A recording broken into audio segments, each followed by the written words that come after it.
Hey everyone, and welcome to the fifth and final video in this 5-part series on how to get better at Scrabble without memorizing tons of words. In this final section, I'll be talking about some advanced topics and tournament tips that build on everything we've learned so far and should help you take your game to the next level. The first tip in this section is going to be to throw in the occasional phony. And a phony is a play in Scrabble that is not a valid word. And if you recall from the very first video where I gave an overview of the rules, if a word is challenged, then the loser of the challenge will lose a turn, which is a pretty stiff penalty. And in particular, if I play a word and my opponent isn't sure of it, then they might be very hesitant to challenge it because they're afraid if they challenge and it is a word, they're going to lose their turn. And because of this, you can often get away with playing words you're unsure of, or in some cases even words you know aren't valid just because your opponent might be hard-pressed to challenge. And this leads to a bit of a poker-like mentality in that you do want to bluff sometimes. You don't want to be someone who never ever phonies and only plays words they're 100% sure are valid, because then you'll be easy to read. It would be the analogy of, in poker, someone who never ever bluffs and always plays super tight, always plays hands where they have a pocket pair or ace-king suited or a really good hand. And as any serious poker player knows, that's a very bad reputation to have, and you want to be a little bit unpredictable. It's the same thing in Scrabble, because I'm never going to get a free turn from someone challenging my plays if they know that I only play words that I'm always 100% sure of. But if I throw in an occasional non-word sometimes, then my opponent might sometimes want to challenge words I play that are obscure that they might not know, thinking it's just another phony that I've played. So I'm definitely not saying you should phony often or with a ton of frequency, but occasionally here and there it's good to put one in the mix, even if you do occasionally lose a turn and get challenged off, just to keep your opponents on their toes and make yourself a little bit harder to read and predict as a Scrabble player. The next tip that's also has a lot of resonance with poker and is sort of related is knowing your opponent. And basically everything I've discussed in this video series applies regardless of who you're playing. You can use these strategies against a novice player or against one of the top players in the country, and they'll definitely serve you well and help you increase your chances of winning. But there are a few adjustments that you should consider making if you know that your opponent, for instance, is a lot better than you. If you're a big underdog in the game, then you should take risks. You should almost treat it as if you're down from the start. If you remember in the previous video, as part of the strategy section, we talked about taking risks when you're down in the position and needing to increase the volatility in the game. You should do the same thing if you're an underdog. You should treat that not as if the score is 0-0 to start the game, but maybe treat it as if the score is 0-50 or even 0-100 if you're a really big underdog, and play aggressively. You need to take some chances to win and try to get a little bit lucky if your opponent is much better than you. On the flip side, if you're a big favorite, if you know you're a lot better than your opponent, you should play as if you're winning. You should play as if the score is 50-0 or 100-0 instead of 0-0, and be extra cautious and try to minimize the chances that they luck into an easy play for 100 points or even more. Another situation that might arise is if you know you're really good at finding bingos, and maybe your opponent is not so good. Then you should try for a more open board with a lot of places to bingo. You should try to focus on keeping a lot of letters open on the board that you can bingo through and a lot of words that you can overlap to form bingos. But if you feel like you're very weak at finding bingos and you're worried your opponent might be strong at it, then again, try to do the opposite. Try to keep the board tight and focus on getting a lot of overlap plays if you think you're much better than your opponent at doing that, and minimize the chances for them to exercise their bingo finding prowess by keeping the board tight and bereft of bingo opportunities as much as possible. Another tip is time management. And it's worth a reminder, since a lot of viewers might not be familiar with this, that in sanctioned Scrabble tournaments, you get 25 minutes for the entire game. So tournaments use a clock that's very similar to a chess clock, and each player gets 25 minutes that they can allocate however they want throughout the game. They can hypothetically use 24 of those minutes on the opening play, or you can distribute it evenly throughout the game. And a typical Scrabble game takes around 15 turns. Some are a little less, some are a little more. but typically around 15 turns, so that averages to around 90 seconds per turn, which at first sounds like a bit, but if you're not used to playing with a clock and you do try for the first time, you will feel 90 seconds per turn actually does end up being quite fast. So it's something you really do need to pay attention to, and you don't want to end up in a situation where it's a close, intense game at the end and you really need to be precise and you're down to a minute or less on your clock. So in general, I always advise that it's better to spend less time early on and save more for the later stages of the game, especially the end game, which I'll be talking about in just a bit. And the main reason for that is mistakes are a lot less costly from a win percentage standpoint earlier in the game. And why is that exactly? So if I make a mistake, say on the very first turn of the game, there's still so much that can happen and so much randomness. Because as we've discussed multiple times, Scrabble does have a lot of luck in it, and there is a high degree of randomness given that I don't know what I'm going to draw from the bag.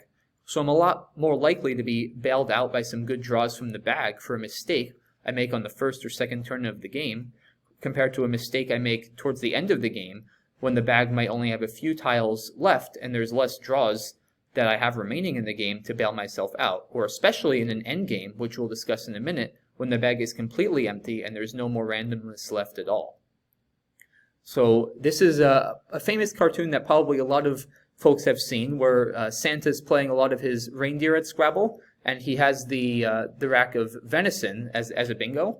And the joke I like to make is that Santa's actually debating here where to place his opening bingo. So he knows he has to cover the star, but he's debating what tile should he put on the star. Should he put the S on the star and then double the V on the double letter? Maybe he should put one of the O's on the star. So Santa, of course, in reality, that's not why he's debating for so long here, but I like to make the joke that he's exercising very poor time management and spending way too long early in the game, and this is really going to come back to bite him in the end game. So he should immediately just play venison in one of various spots that are all quite reasonable. Now, I mentioned the endgame on the previous slide, and I'm going to actually somewhat fittingly conclude this video and this series with an example of an endgame. And the endgame is unique because it's the only stage in Scrabble that has no randomness. You know exactly what your opponent has. And once again, that's because the bag is completely empty at this point, and there's a predefined tile distribution. So you can take that tile distribution and the tiles that are already on the board and sort of eliminate what your opponent has to have. And if you're playing online, the computer will ultimately do this for you. You'll see in the example I'm about to have, and in any of the previous examples, there's always a pane on the right that shows the unseen tiles, so the computer is automatically tracking for you as you play. But in a real face-to-face game in a tournament, you'd have your own tracking sheet, and it is legal and highly encouraged to keep track of the tiles that have been played so you know come the end of the game what tiles remain available for your opponent to have. And it's definitely important not to take no randomness as a sign for no complication. In fact, Scrabble endgames can be extremely complicated, even more so than some of the earlier stages of the game, even though there's no randomness. And I won't go too in-depth since some endgame techniques get extremely advanced, but some general tips to keep in mind are that what your opponent has in an endgame is just as important as what you have. So earlier on, it's important not to get too caught up in what your opponent might have, since there's a lot of randomness, and not play too paranoid, as we discussed in the previous video. But in an endgame, you know exactly what your opponent has and what threats you might be facing. So if you see they have a big play, or especially a bingo, you need to prioritize blocking that, because there's no randomness at that point. You know they have it, and you know it's coming down if you don't address it. Another tip is to try to use up all your tiles in as few turns as possible. If you recall from the first video on the rules, the most common way a game of Scrabble ends is when one player uses all of their tiles. And at this point, the game ends, and that player gets double the value of all of the remaining tiles the opponent has on their rack. So not only will you deprive your opponent of the chance to make another play if you use up all your tiles first, you'll also get bonus points from anything they have left over on their rack. And the last tip is to be very careful of situations where one or possibly both players are stuck with a tile. Now this is often the Q, since the Q is very difficult and sometimes impossible to play without a U. Other tiles you'll see this with are the V or the C occasionally, because there are no two other words with these tiles, so sometimes they're impossible to play off on a closed board.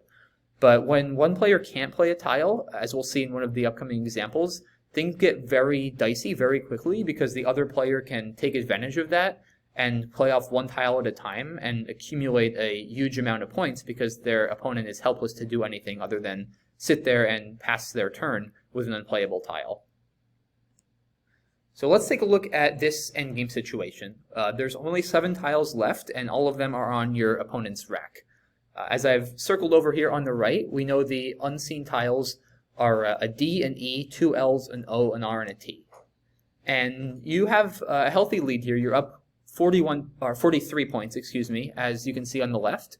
So you need to think about what are the biggest threats, what is the best way for your opponent to somehow steal this game from you. And given you're up 43, the best way is going to be for them to bingo. And it turns out there is a big bingo threat your opponent has here. In fact, they're threatening to bingo with the word strolled from this S right here with that rack. And this is definitely something you need to address, because if you decide to leave it open, even if you score as many points as you can, you're actually going to end up losing after your opponent bingos and plays out all of their tiles. So let's see that just to be sure. If I play the word infect through the F in barf for 36 points, which is my highest scoring play, that's going to bring me to a score of 427 points. But after my opponent bingos out with strolled and wins, and again gains 4 points from the value of the R and U that are still remaining on my rack, my opponent's actually going to win by 5 points, 432 to 427. So now I know if I leave strolled open, I'm not going to win, so I have to block it. With that in mind, let's instead try playing the word Stein to block strolled. Now, my opponent's best play is to play the word refold through the F, which scores 33 points. But in this case, I've stopped my opponent from bingoing, so not only have I dramatically reduced the amount of points that they score, I've also allowed myself to play another turn. And in this case, I can do something like Kurt over here, and I end the game by playing out, and then get 4 extra points from my opponent's rack, and win the game pretty easily by a score of 413 to 381. So that was one example of just how important it is to know exactly what your opponent has and exactly what they're threatening in an endgame. Now let's look at this second example here. You're down a tremendous amount of points. You're down 113 points, and your opponent only has 1 tile left. So this position definitely seems hopeless at first. But keep in mind what I mentioned before about being stuck with a tile. It turns out your opponent's only tile remaining is the Q. And you can definitely take advantage of this here if you look across the whole board and think about where, if anywhere, can they play off the Q. Now, if they have 2 different spots on 2 different parts of the board, there's not really much you can do, because you're not going to be able to block both spots on one turn, and then they're going to end up playing their Q next turn and going out and winning the game. But if they have no spots or 1 spot, you might be able to block them from playing the Q and play off 1 tile at a time and win the game. In this case, it turns out there's 1 spot they can play the Q, and it's next to the second I in the word ichthytic right here. So you should ask yourself, how can I block them from doing this while also keeping a lot of ability to score in my upcoming plays? It turns out one way to do this is to just play off an A, making the word AY. And your opponent now can't play off their Q, since you've blocked QI, so they have to pass. It's their only legal option, and you now have the same rack except without the A, since you just played off your A to block their Q spot. So again, the important thing to keep in mind is your opponent is going to have to keep passing here. They don't have any valid places to play their Q, so they're stuck just passing and watching to see what you do until you play out your last tiles and end the game. So with that in mind, you now, contrary to the advice I gave on the previous slide, you don't need to be and you shouldn't be in any rush to play out all your tiles. That applies only when your opponent is also going to be able to play out their tiles. But if your opponent's stuck, then there's no hurry. And by quote-unquote nickel and diming, or playing off 1 or 2 tiles at a time, you'll actually be able to accumulate a lot more points, as we'll see here, than you would be by trying to play all your tiles. So in this case, a good play is making the word N, E-N, in the bottom left to form the words mate and azon, which scores 29 points. So again, your opponent has to pass, and you can see you've already cut the score a little closer. We were down over 100 to start, and now we've climbed up to 390, so we're within 78 points. And here comes a key moment where I still have an X, and I still do have 78 points to make up, so I know I'm going to need to score a lot of points with this X. And again, keeping in mind an earlier tip we discussed in one of the videos, look for vowels next to bonus squares, where your power tiles, or especially high-scoring tiles, might go. And one such spot is the triple letter score under the E in Reforged. And I can play the X there right now for 25 points, which isn't bad. What I'd really love to do is be able to, say, put an A or maybe an E in this spot here under the G and make a 2-letter word in both directions so that I get the value of the X on the triple letter score both ways. Unfortunately, though, GE or GA are both not valid as 2-letter words, so I can't put either my A or my E on this square for now. And why do I say for now? Well, it turns out there's a very sneaky idea here called a setup that I can do by playing the word ag for 3 points. And this seems a little strange. I'm only scoring 3 points, but what it does is it turns a play of GE into a play of AGE, which is of course a valid word. So again, my opponent can't do anything other than pass and watch hopelessly. So what I'm going to do now is play my X in that spot for 54 points instead of 25. Because once again, I'm getting the X now vertically for the word X I've made here, but also horizontally for the word X I've made in the other direction. So I'm getting not 3 times, but 6 times the value for that X. And in this case, that's going to actually make the difference between winning the game and losing the game. Because now you'll see I've got all the way up to within 21 points, and I now play out my L, making Al and Lex for 13 points, and once again, I'm going to get 20 points for my opponent's Q. That's double the 10-point value of the Q, and as you can see in the scoring column on the left, I've gone from 460 after my outplay to 480 after adding the value for the Q, and that is just enough to allow me to overtake my opponent, and I pull out a pretty crazy victory in this endgame of 480 to 468. So this was sort of a crazy example to conclude the many real-life positions and examples we've gone through in these videos, and I want to sort of bring everything together with a final slide on the general turn thought process. And in general, there's not really a right or wrong way you should approach a turn. And by approach a turn, I basically mean look at what tiles you have on your rack, the board, the whole game situation, and try to figure out what your best play is. But there are a few things that I believe you should always consider. And one of them is, do I have a bingo? When you have a bingo, it's 99% of the time, if not more, going to be your best play because of the 50-point bonus. So you should always at least entertain the possibility that you have a bingo. Sometimes it's going to be pretty obvious that you don't, and you don't have to spend much time at all looking for one, but you should always at least just have in the back of your mind, do I have one? You should also think about if there are any dangerous bonus squares open. So in particular, those would be the triple word and letter squares and anything that has a vowel next to them. Are there any such squares open that I might be able to capitalize on? Or if I can't, is it worth maybe thinking about preventing my opponent from doing so? Another thing to think about, leave. I can't stress this one enough. As I mentioned in an earlier video, I see so many players thinking only about how many points they're scoring and not thinking about the fact that they might be leaving 3 U's on their rack. You need to think about if there are any particular tiles you want to get rid of on your rack and just the overall state of the different tiles you have. You need to think about what you're keeping when you're evaluating different plays and think about if you might want to exchange if your rack is bad enough. I also see tons of players who are very resistant to exchanging and try to plod through a bad rack, scoring 8 or 10 points many turns in a row when they need to just be exchanging and moving on and trying to rebuild their rack for a bigger score. So you need to think about if you might want to exchange if you have a bad rack, and you should also consider fishing, which we discussed in the last video, if you feel like you're very close to bingoing. Again, you should be careful about fishing and make sure that you're likely enough to draw a bingo if you do decide to fish. But if you are very close and you have a strong likelihood of hitting a bingo on your next turn, it can be a very powerful technique for maximizing your score. And the last thing I always try to consider is, what is the score right now? Am I winning by a lot, or am I losing by a lot? Or maybe is it pretty close?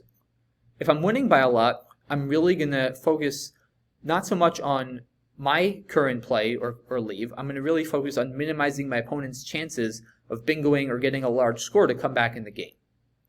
And if I'm losing by a lot, I'm really going to focus on maximizing my own chances to come back into the game. I'm going to try to open up places for me to bingo, maybe open up places for me to use a power tile for a lot of points. Really just make it hard for my opponent to shut me out of the game. Allow myself the opportunity to get lucky and claw my way back. So that's the general turn thought process I more or less like to go through on all plays. Again, depending on what the situation is, plays might be very obvious and sometimes they might be very nuanced. There's certain turns where if you have 7 vowels, you really can quickly dismiss a lot of these points and just very almost immediately exchange your tiles, and that's fine. As we discussed before, you don't want to waste a lot of time when you don't need to, but it's worth, if it's a difficult decision, just going through this kind of thought process and trying to think about everything at the same time and weigh all of these different factors. So that concludes this video, and that concludes this series, which once again was on how to get better at Scrabble without memorizing tons of words. So I hope you can use all of these different techniques and different strategical ideas and help yourself get much better and much better quickly. So thank you very much for listening. Let me know if you have any additional questions or comments or thoughts for future videos that you'd like to see. I'd be more than happy to hear from any and all of you. Thank you very much and have a good one. Bye-bye.